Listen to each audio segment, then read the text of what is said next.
Invest in professional development for your entire organization. Boost its potential and see it grow. Choose Docebo, the world's most powerful platform for corporate learning. Learn more at docebo.com.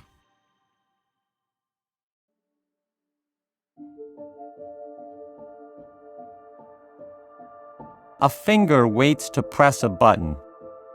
A man holds his breath. In a New Jersey lab, on an October day of 1879, the future is about to change again. That man is Thomas Edison, and he's been experimenting on the first commercially available light bulb for over a year now. He's sunk thousands of dollars into failed attempts, but he's also seen the future, and he intends to seize it. Edison makes another attempt, the latest of several, on that October day of 1879. He presses the button, and the electric current races across the thin wire inside the round glass globe. Everything suddenly lights up. Electricity has conquered the night. Fiat lux. Let there be light.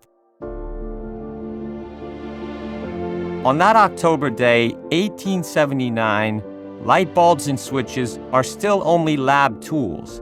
Most people have never seen them in their daily lives. But just a few years later, electricity will make its way into these people's homes.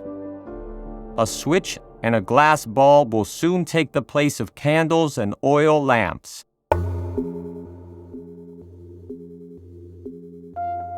The first 59 electric homes are in Manhattan, built around Edison's own laboratory in 1882. We take it for granted now, as we do every step towards progress, but we should look back to that day to understand our own modern times. Because technology is constantly advancing, sometimes in leaps and bounds, and Edison's prodigious invention is just one of many that have changed and will change the world. For example, artificial intelligence.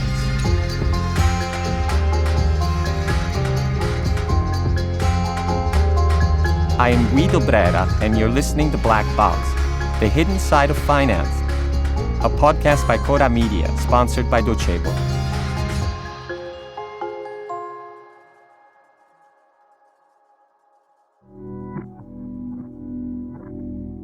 It's called Artificial Intelligence as a Service.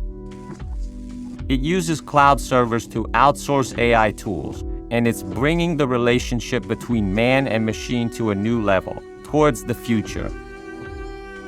From here onwards, AI is going to be at everyone's fingertips.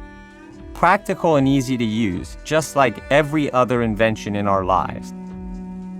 Just like electrical lights, where all you need to turn on the whole world is the flick of a switch. Artificial intelligence as a service, a new paradigm, which will soon change our habits and our relationship with the spaces we live in. Evolutionally, artificial intelligence can be seen like a river. At first, it was guarded closely by the lords of Silicon Valley, but as it flowed downstream, it couldn't be contained any longer, and it started to break out into thousands of torrents free from control, but also dangerous. In classic sci-fi movies, AI is always depicted as a non-human superintelligence, capable of overpowering or even destroying its creator. Such as in The Matrix, where sophisticated autonomous machines conquer all of humanity. In the words of Morpheus, as he talks to Neo, "We have only bits and pieces of information, but what we know for certain is that at some point in the early 21st century, all of mankind was united in celebration. We marveled at our own magnificence as we gave birth to AI. AI? You mean artificial intelligence? A singular consciousness that spawned an entire race of machines. We don't know who struck first, us or them." This type of fear is deeply rooted in our psychology. Just think of the fear towards terrible gods in ancient civilizations. or Victor Frankenstein, and the monster that he calls the demon, and which terrifies the world once it breaks free. But this is hardly the only doomsday prediction linked to thinking machines. Today, AI is broken into thousands of small streams, and it can reach anyone, just like electricity. It can be used in thousands of different ways.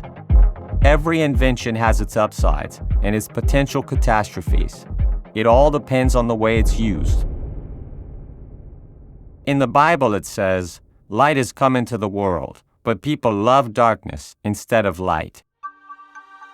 The warning is perfect for this situation if we look at it from a pessimistic point of view, a wonderful tool in the right hands, but capable of calamities when used in the wrong way. The atomic bomb, for example, dominated the second half of the 20th century with the fear that it could destroy the world. From a military point of view, nuclear technology was based on the balance of deterrence and mutual assured destruction. Any nuclear attack would have triggered a reprisal which would have erased the combatants from the face of the earth, along with the rest of humanity. In the case of artificial intelligence, things could go differently. It could bring about smaller and cheaper weapons, easy to use and just as lethal. The doomsayers of AI as a service often mention the potential uses of this technology for terrorism, as well as its use in creating viruses or building drones for attacking sensitive targets. As always, everything is in the hands of human beings, and, as ever, it all depends on perspective. Some might be pessimistic, but others see AI as a godsend, the ultimate solution to all our problems: sickness, hunger, and poverty. This October saw the publication of the Techno-Optimist Manifesto by American entrepreneur Marc Andreessen, inventor of Netscape, the first World Wide Web browser. Today, Andreessen is at the head of an important venture capital firm focused on emerging technologies, and his manifesto represents the position of techno-enthusiasts and optimists, the so-called solutionists. In his manifesto, Andreessen claims that AI is our philosopher's stone, harking back to the traditional economic liberalism of David Ricardo, Friedrich von Hayek, and Milton Friedman. Communists and Luddites are seen as techno-hostile, and their objections nothing more than constant howling. According to Andreessen, not only can AI save lives if applied to medicine, but any break on the road towards the future is literally murder. Andreessen is imperative. It is time to be techno-optimists. In his view, techno-pessimism is a burden, keeping civilization away from its true potential. John Adam Tooze, historian of economics at Columbia University, sees in these AI accelerationists a parallel to the futurists of the previous century. The link is strangely alluring, especially if we look back at Italian futurist Filippo Tommaso Marinetti, who published his own manifesto in 1909. Here also technology was lauded, and critics were lambasted. The Futurist Manifesto wanted to destroy museums and libraries and embrace machinery. It evoked a future of adventurous steamships on the horizon, locomotives stampeding on rails, and the gliding flight of airplanes, whose propellers whipped through the wind like a flag. We need to steer away from extreme predictions on either side, from the golden promises of the techno-utopists, as well as the dire predictions of the prophets of doom.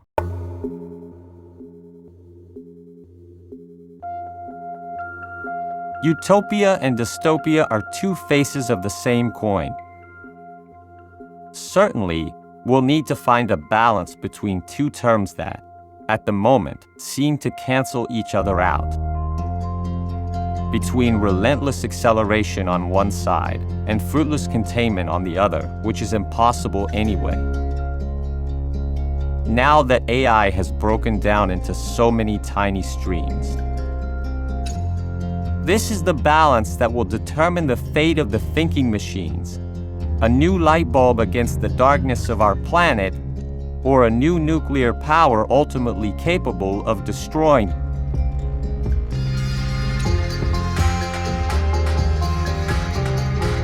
Black Box is a Cora News podcast, produced by Cora Media and sponsored by Docebo. Written by Guido Brera with I Diavoli. Editorial supervision by Francesca Milano. Intro and sound design by Luca Micheli. Editing and post-production by Luca Micheli and Mattia Liciotti. Production organization by Alex Piderengi.